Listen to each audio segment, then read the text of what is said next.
Captain Jake Morrison stood at the window of his ship, looking out at the massive space station floating in the darkness.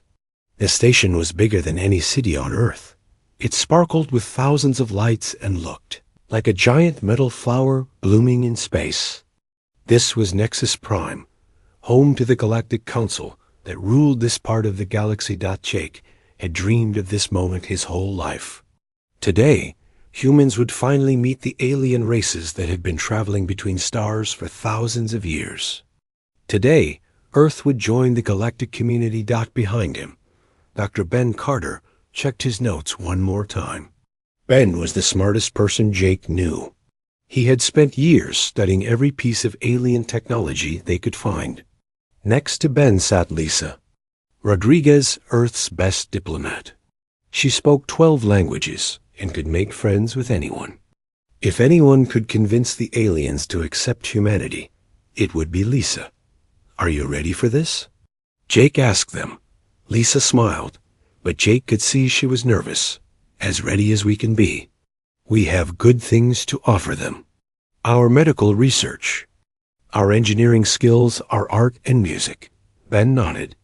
"The quantum drive we built is faster than anything they have seen from a new species. That has to count for something." Jake hoped they were right.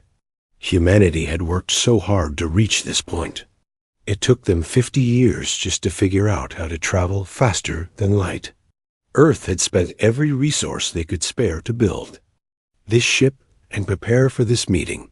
The Unity was not the biggest ship in human space, but it was the most advanced. Every piece of equipment on board represented the best humanity could create. Jake was proud to command it, and prouder still to represent his entire species. Incoming transmission from Nexus Prime, called out Lieutenant Amy Foster from her station. "They are ready for us." Jake straightened his uniform. "Open the channel." The main screen flickered to life, showing a creature that made Jake's breath catch in his throat. The alien had green scales covering its face and yellow eyes that seemed to look right through him. When it spoke, its voice was cold and harsh. "I am Ambassador Zektar of the Vorthic Empire. You will follow these coordinates to the docking bay. Do not deviate from the path, or you will be destroyed." The transmission ended before Jake could respond. Lisa frowned. "Not very friendly, are they?" "Maybe they are just careful," Ben said, but he did not sound convinced. The Unity docked without problems, and soon Jake found himself walking through the corridors of Nexus Prime. The station was even more impressive on the inside.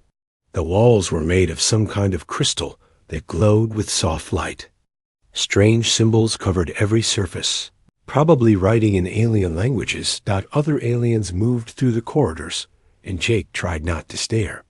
Some looked almost human, but with blue skin and extra arms. Others were like walking trees with bark for skin and leaves growing from their heads. One group seemed to be made of living gas, floating in transparent suits. All of them stopped and looked at the humans as they passed.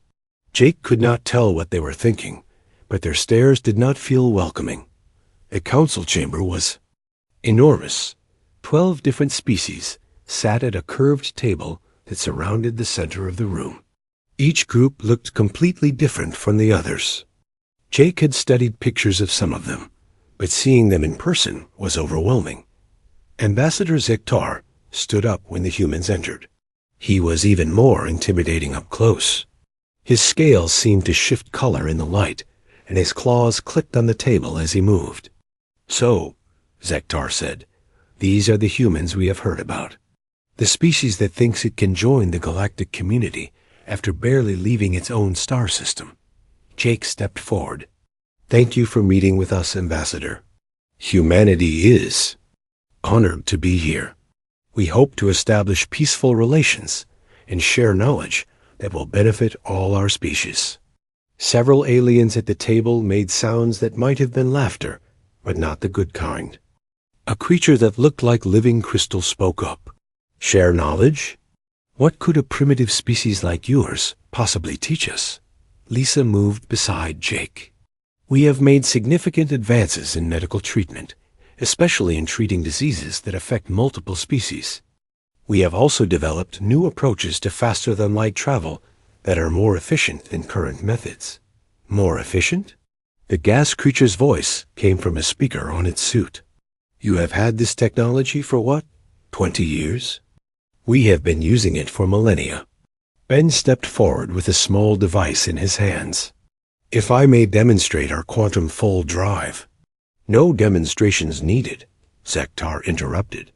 We have examined your technology. It is crude but functional, like everything else about your species. Jake felt his jaw tighten, but he kept his voice calm. Perhaps we could discuss trade agreements or cultural exchanges. The crystal being made that laughing sound again. Cultural exchange?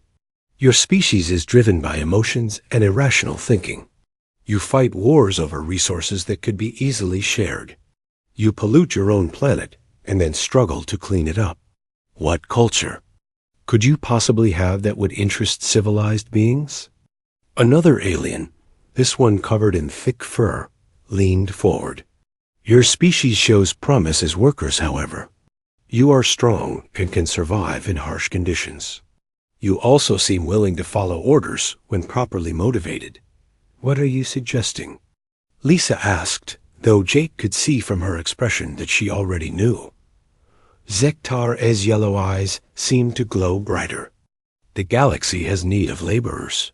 Mining operations in dangerous asteroid fields. Construction work on airless worlds. Jobs that are beneath the dignity of advanced species, but suitable for primitives like yourselves. The chamber fell silent. Jake could feel his heart pounding in his chest. After all of humanity's efforts, after all their hopes and dreams, this is what the galaxy offered them. Slavery. You would have us as servants, Jake said quietly. Better than the alternative. The furry alien replied. Species that refuse to find their proper place in galactic society are banned from all civilized space.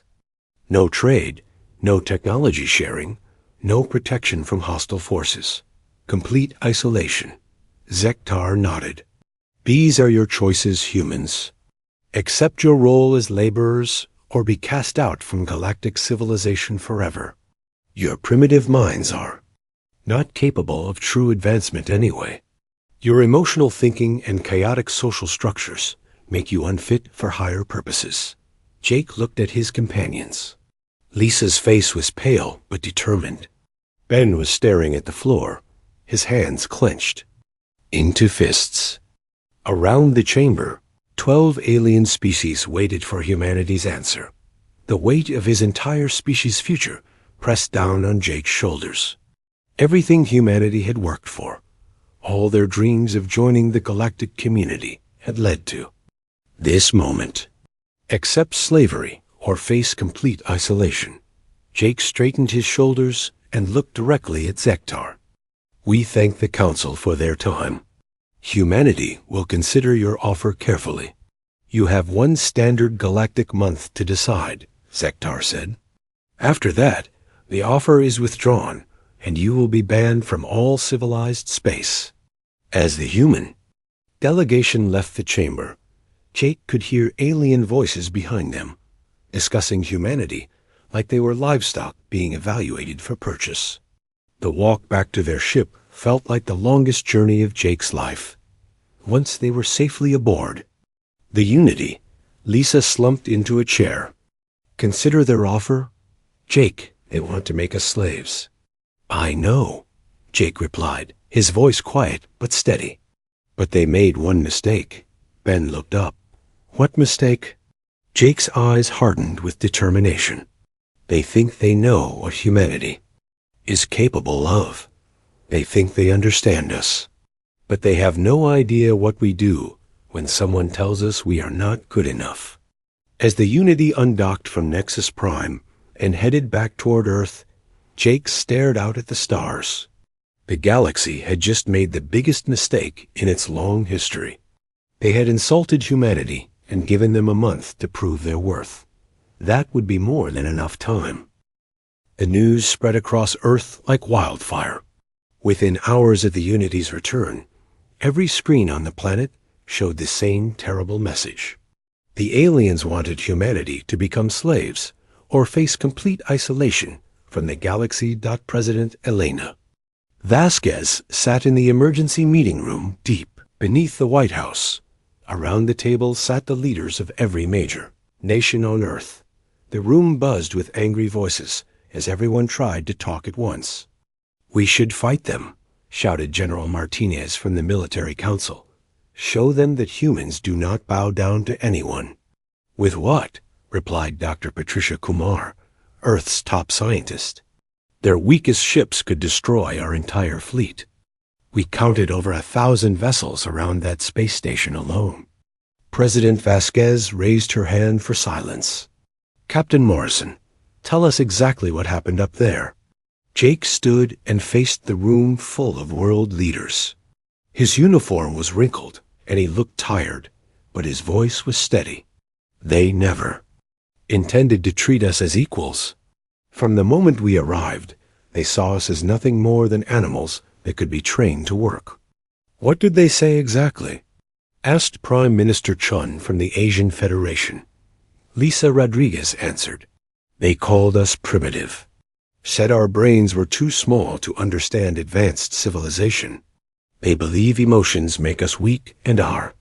Social systems are chaotic and useless. Emotions make us weak?" President Vasquez almost smiled. "They clearly do not understand humans very well." Dr. Ben Carter stepped forward.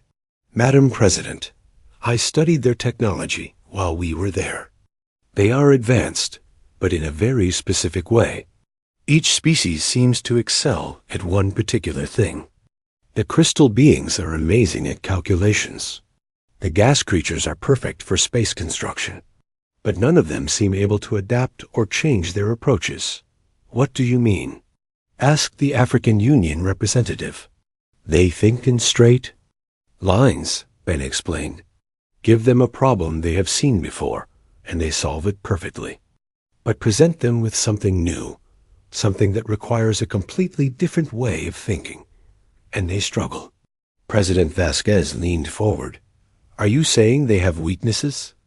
"I am saying they do not think like humans," Ben replied. "When we built our quantum drive, we did not just copy their designs. We took pieces from 12 different technologies and combined them in ways that should not work. But they do work, because human brains can see connections that other species miss." The room fell quiet as everyone considered this. Finally, President Vasquez spoke.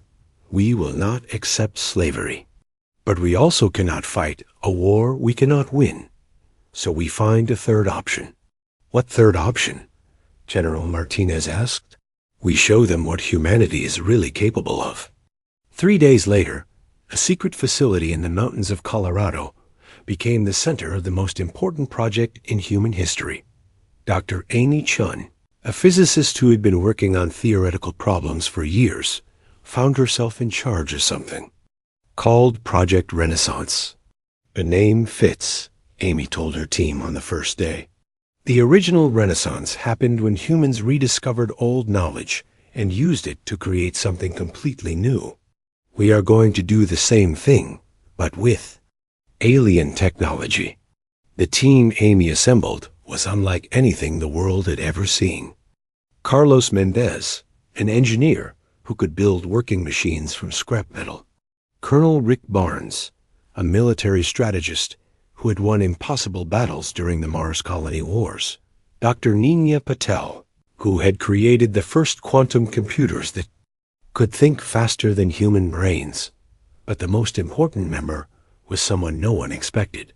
Maria Santos was a kindergarten teacher from Mexico who had never touched advanced technology in her life. Amy brought her to the project because Maria could explain complex ideas to 5-year-old children in ways they could understand. "If we cannot explain our ideas simply," Amy told the confused scientists, "then we do not really understand them ourselves." The work began immediately. Teams of humans started taking apart every piece of alien technology they could find. But instead of just copying what they saw, they asked a different question. Why does this work the way it does? Carlos discovered that alien ships used a form of energy that was incredibly efficient, but could only be produced in large, expensive facilities. They never thought to ask if there was a simpler way, he told Amy. But humans always look for shortcuts. Within 2 weeks, Carlos had built a device the size of a briefcase that could produce the same energy using common Earth materials. It was not as powerful as the alien version, but it was cheap and easy to make. Doctor Nina made an even more important discovery. Their computers are amazing, she explained to the team. They can solve mathematical problems that would take our best systems years to complete. But they cannot handle uncertainty or change their approach when something unexpected happens. So they are very smart, but not very flexible, Maria observed. Exactly. Human brains are the opposite. We may not be as fast at calculations, but we can adapt to new situations and find creative solutions that pure logic would never discover. This gave Amy an idea that would change everything. What if they did not try to match alien technology directly? What if they used human advantages to create something completely different? The breakthrough came from an unexpected source. Dr. Lisa Park, a biologist studying how human brains work, made a discovery that excited everyone. Human neural patterns are unique in the galaxy, she announced to the team. Our brains developed to handle multiple complex tasks at the same time. We can track dozens of moving objects, remember thousands of faces, and solve problems while also managing emotions and social relationships. Other species specialize, Amy realized, but humans generalize. We are the only species that can be good at many different things at once. This led to Project Renaissance's most important creation, the network. Using human brain patterns as a model, they designed a communication system that could connect thousands of human minds across vast distances. Not to control them or make them think the same thoughts, but to let them share ideas and work together in ways that no other species could imagine. Meanwhile, Captain Morrison worked with Admiral Susan Harper to prepare the human space fleet. They could not build bigger guns or stronger shields. The aliens had thousands of years of experience in space warfare. We cannot outfight them, Admiral Harper told her officers. But we can outthink them. Human ships were modified with new technologies that made no sense to alien minds. Adaptive camouflage systems that could mimic asteroid fields or space debris. Quantum communication networks that let human ships coordinate attacks across light years. Instantly. Most importantly, the ability to change tactics in the middle of battle based on human intuition and creativity. The aliens fought like chess masters, following established patterns and strategies that had worked for millennia. But humans had always been better at games where the rules could change. Dr. Ben Carter made perhaps the most important discovery of all. While studying alien psychology, he realized something that shocked him. They do not help each other, he told President Vasquez in amazement. Each species works alone. Even in their council, they compete more than they cooperate. What do you mean? When one alien species has a problem, the others might offer to solve it for a price. But they never work together to find a solution. They do not share knowledge freely or help someone just because it is the right thing to do. President Vasquez smiled for the first time since the Unity returned. Then they have never seen anything like humanity. As the month deadline approached, something remarkable happened across Earth. People began volunteering for Project Renaissance faster than the organizers could process them. Scientists shared their research freely. Engineers worked around the clock without being asked. Artists created propaganda that inspired entire nations. But the most important change was in how humans saw themselves. For the first time in history, Every person on Earth understood that they were part of something bigger, not just citizens of their countries, but members of the human species. The aliens think emotions make us weak, President Vasquez said in her final address to the world. They believe our chaotic social systems are a disadvantage, but they do not understand the most important thing about humanity. She paused and looked directly into the camera. When someone threatens one of us, they threaten all of us. When someone tells us we are not good enough, we prove them wrong. And when someone tries to make us slaves, we show them what freedom really means. The month was almost up. Soon, humanity would give the Galactic Council their answer. But first, they were going to demonstrate exactly what a species of emotional, chaotic, primitive humans could accomplish when someone made the mistake of underestimating them. The galaxy was about to learn that insulting humanity was the worst decision they had ever made. The month was over. Ambassador Zektar sat in the council chamber, his yellow eyes gleaming with satisfaction. Around the curved table, representatives from 12 alien species waited to hear humanity's decision. Most of them looked bored. The outcome seemed obvious. The primitive humans will accept slavery, declared the crystal being known as High Calculator Vex. They have no other choice. The gas creature floating in its transparent suit agreed. Their emotional thinking will force them to choose survival. Over pride, it is the logical outcome. Zektar nodded. Once they submit, we can put them to work in the asteroid mines of the Outer Rim. Their physical strength will be useful, and the dangerous conditions will keep their population under control. Suddenly, the chamber's main screen flickered to life. Captain Jake Morrison's face appeared, but he looked different. His uniform was new and strange, with symbols that no alien had ever seen before. His eyes held a confidence that had not been there a month ago. "Honored council members," Jake said, his voice calm and steady. "Humanity has considered your generous offer." Zektar leaned forward, ready to hear the words of surrender. "We respectfully decline," Jake continued. The chamber erupted in surprised hisses and clicks from the various species. Zektar's scales turned a darker shade of green. "Then you choose isolation and destruction. Your species will be banned from all civilized space." Jake smiled, and there was something in that smile that made several council members shift uncomfortably. "We choose a third option. We choose to show you what humanity is really capable of." Before any alien could respond, alarms began sounding throughout Nexus Prime. The station's sensors were detecting something impossible. Ships were appearing everywhere in council space. Not attacking, not threatening, just present. Admiral Susan. Harper's voice came through the communication system. "This is Admiral Harper of the Human Commonwealth Fleet.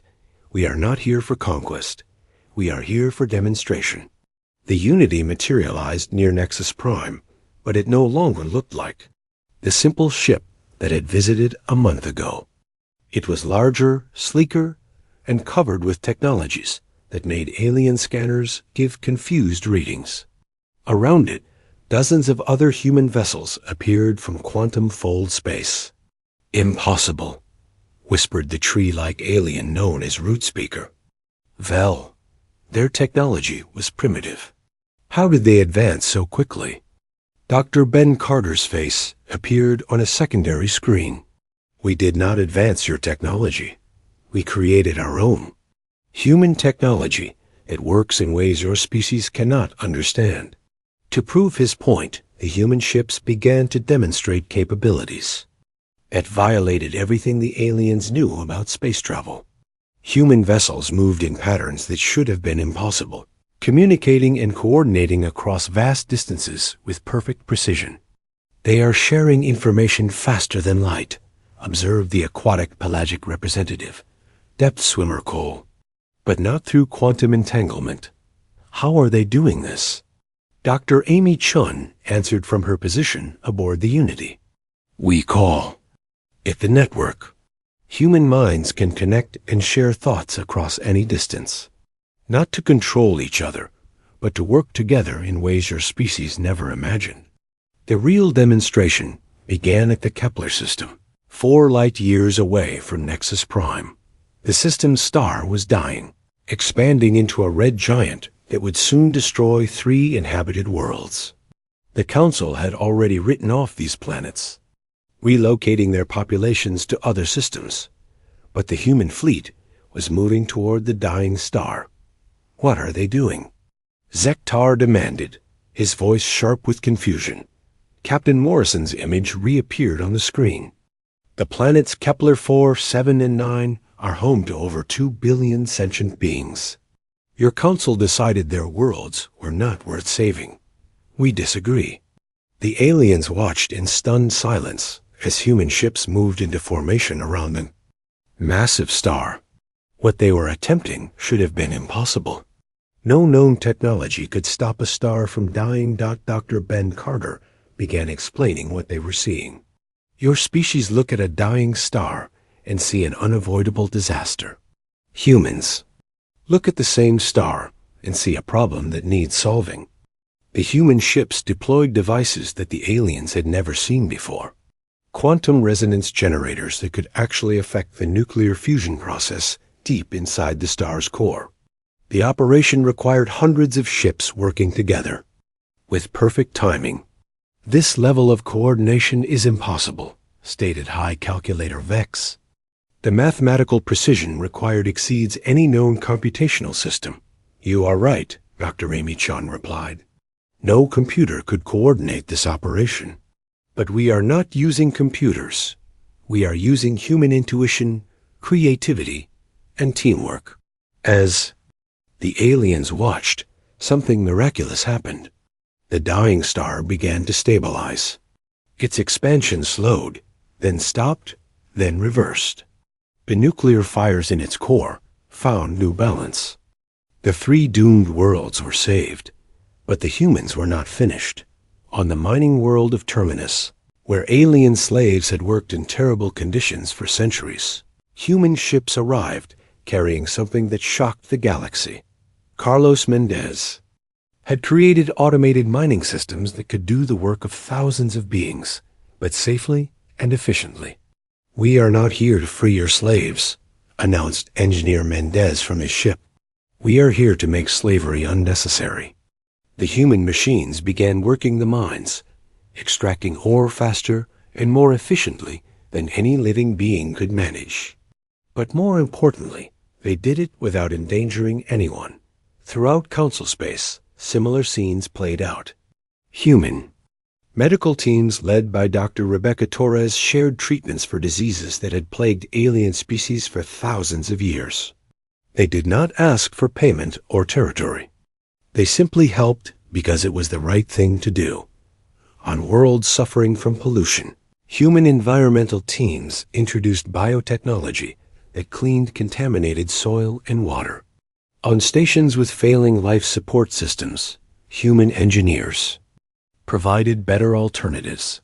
The pattern became clear to everyone watching. Humanity was not trying to conquer the galaxy. They were trying to fix it. Why are you doing this? Zektar finally asked, his voice containing an emotion that might have been fear. Lisa Rodriguez answered from the diplomatic ship, because this is what humans do. When we see someone in need, we help. When we see a problem, we solve it. When we see suffering, we try to end it. But what do you gain from this? Demanded the furry alien representative. We gain the knowledge that we made the galaxy a better place, Lisa replied. Is that not reward enough? The council chamber fell silent as the implications of what they were seeing began to sink in. In just 1 month, humanity had developed technologies that surpassed anything the Council possessed. More importantly, they were using these advances not for conquest or profit, but to help others. Your evaluation of our species was flawed, Captain Morrison said, his image still dominating the main screen. You saw our emotions as weakness, but they give us strength. You called our social systems chaotic, but they allow us to cooperate in ways you cannot match. Admiral Harper's voice cut through the silence. You offered us two choices, slavery or isolation. But you never understood that humans always find a third option. We choose freedom, not just for ourselves, but for everyone. The Shardling military commander, General Klix, spoke for the first time. They saved my home system. The star collapse. That threatened 4 billion of my people. How can we fight against beings who give life instead of taking it? Around the chamber, other alien representatives began expressing similar thoughts. The Nebulan Collective, once dismissive of human emotions, found themselves moved by human art and music that spoke to feelings they never knew they possessed. The pelagic delegation remembered how human biotechnology had saved their ocean worlds from ecological disaster. This changes everything, whispered Root Speaker Vel. They are not conquerors. They are healers. Zektar's scaled hands trembled as he realized the truth. The humans had not just refused to become slaves. They had made the entire concept of slavery look primitive and barbaric. They had shown that a society based on voluntary cooperation was not only possible, but far more powerful than any empire built on domination. What do you want from us? Zektar asked, his voice barely above a whisper. Captain Morrison's expression softened slightly. We want the same thing we wanted a month ago. To be part of the galactic community, but as equals, not as slaves or masters. The chamber erupted in confused voices as representatives from dozens of species began demanding to know more about this human technology. This human way of thinking that could solve problems their civilizations had never even attempted. But Jake Morrison was not finished speaking. The galaxy will have to make a choice, just as you forced us to make one. You can continue with your old ways, ruling through fear and treating other species as tools to be used. Or you can join us in building something better. As the transmission ended, Nexus Prime fell into chaos. The old order was crumbling, and in its place, something new was being born. Something that the galaxy had never seen before. A civilization based not on who could dominate whom, but on what they could accomplish. Together, the humans had done the impossible. They had transformed defeat into victory without firing a single shot. 3 days after humanity's demonstration, emergency sessions were being held on every council world.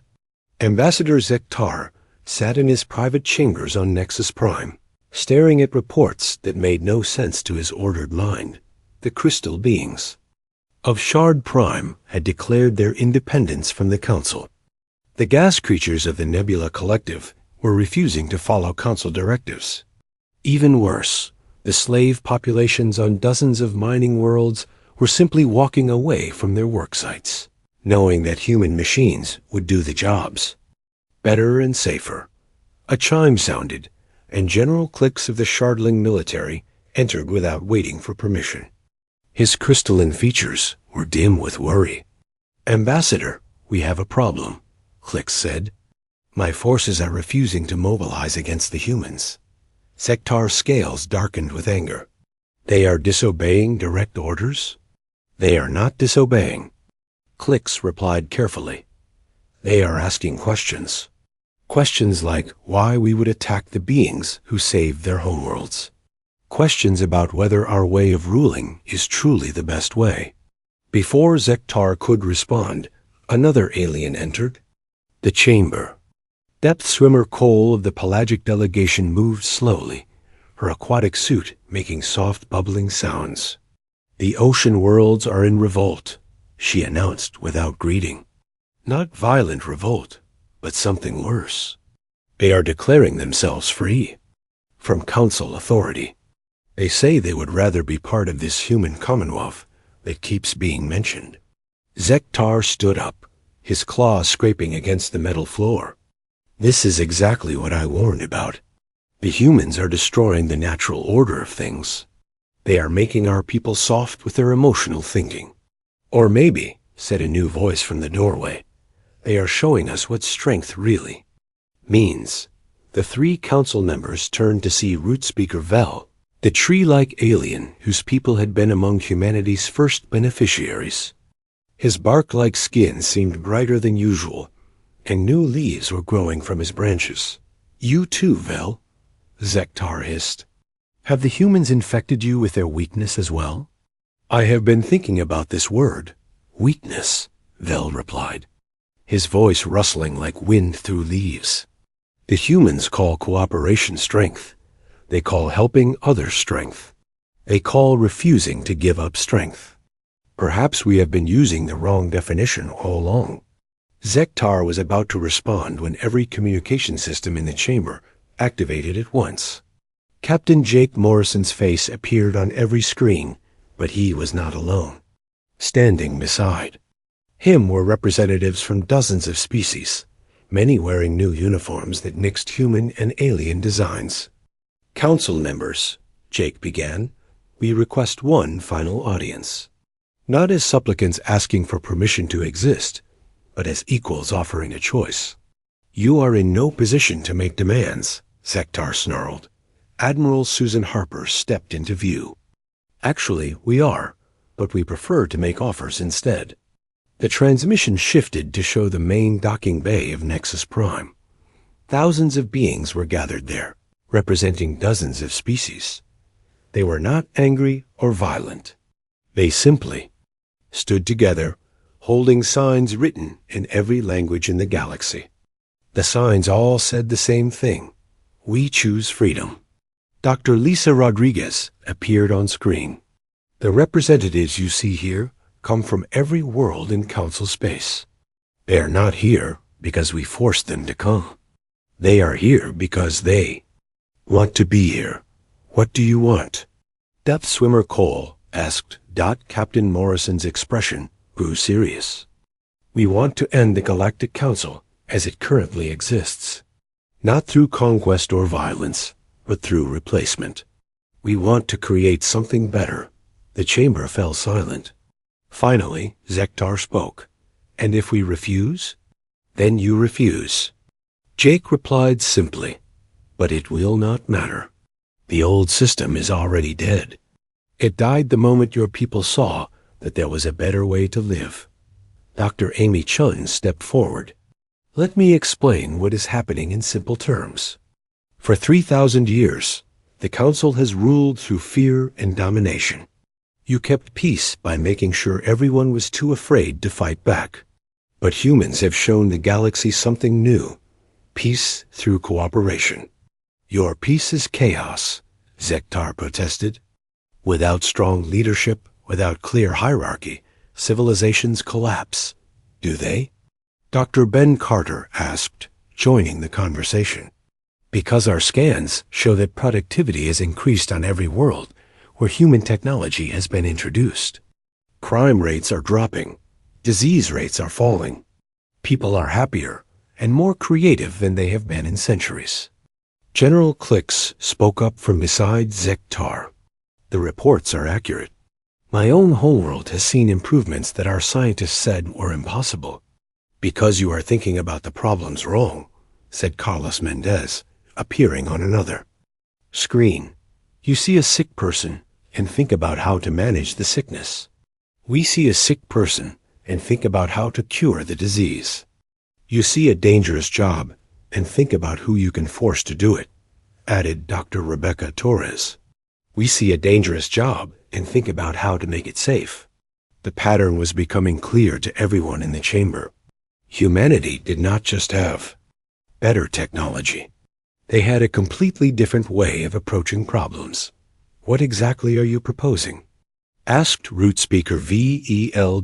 Captain Morrison smiled. "We call it the Galactic Commonwealth, a voluntary alliance where every species contributes their strengths and benefits from everyone else's knowledge. No masters, no slaves, no hierarchy based on who can hurt whom the most. Leadership by consensus instead of fear," added Admiral Harper. "Decisions made by discussion instead of force." Zektar laughed, but it was not a pleasant sound. "Impossible." Different species cannot work together as equals. There must be order, structure, control, must there? Asked Maria Santos, the kindergarten teacher who had become one of Project Renaissance's most important voices. Because humans have been proving you wrong for thousands of years. Our greatest achievements came from different groups working together, not from one group controlling all the others. The transmission shifted again to show something that made every alien in the chamber gasp. It was a new space station, but unlike anything they had ever seen. Instead of the cold metal and crystal of Nexus Prime, this station seemed to be alive. Parts of it were clearly human in design, but other sections showed the architectural styles of dozens of different species. This is Commonwealth Station, Jake announced. Built in just 3 weeks by volunteers from 47 different species. No one was forced to work on it. No one was paid to build it. They did it because they wanted to create something beautiful together. The station was indeed beautiful. It combined the best elements of every species, technology and art. Crystal spires from the shardlings provided computing power. Nebula collective gas chambers offered perfect manufacturing environments. Pelagic biogardens created living art. That was also functional ecosystem. And running through it all was human engineering that somehow made all these different elements work together perfectly. How? Whispered depth swimmer Cole.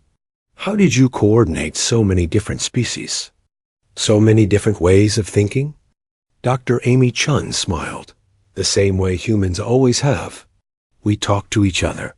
We listened to different ideas. We tried things that seemed impossible. And when something did not work, we tried something else. But the chaos, the confusion, the arguments, Zektar protested, are part of the process, Lisa Rodriguez replied. Humans learned long ago that the best solutions come from combining many different perspectives. Yes, it is messy.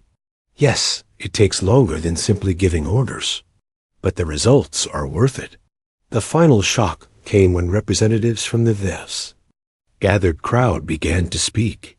These were not just oppressed slaves or conquered peoples. They included high-ranking officials from council species, military officers, scientists, and even some former council members. General Clix stepped forward. In the chamber, I hereby resign my position in the council military and request to join the Commonwealth Defense Force. Clix, no, Zektar hissed. You are throwing away thousands of years of tradition. I am choosing thousands of years of possibility. Clix replied. The humans have shown us what we could become if we stopped being afraid of each other. One by one, other council representatives made similar announcements. Not all of them, but enough. Enough to make it clear that the old system was finished. Finally, only Zektar remained defiant. You think you have won, he said to the humans on the screen. But this will not last. When the first crisis comes, when resources become scarce, when different species want the same thing, your cooperation will collapse into violence. Captain Morrison nodded seriously. You might be right. The Commonwealth might fail. Cooperation is harder than domination. Freedom is more difficult than slavery. But even if we fail, we will have proved something important. What? Zektar demanded that failure while trying to do the right thing is better than success while doing the wrong thing. The transmission ended, leaving the council chamber in silence. Outside, they could hear the sounds of celebration as thousands of beings from dozens of worlds welcomed the birth of something new. Zektar stood alone in the chamber, looking out at the stars through the massive viewing port. His empire was crumbling, not through conquest, but through choice. People were leaving not because they were forced to, but because they wanted something better.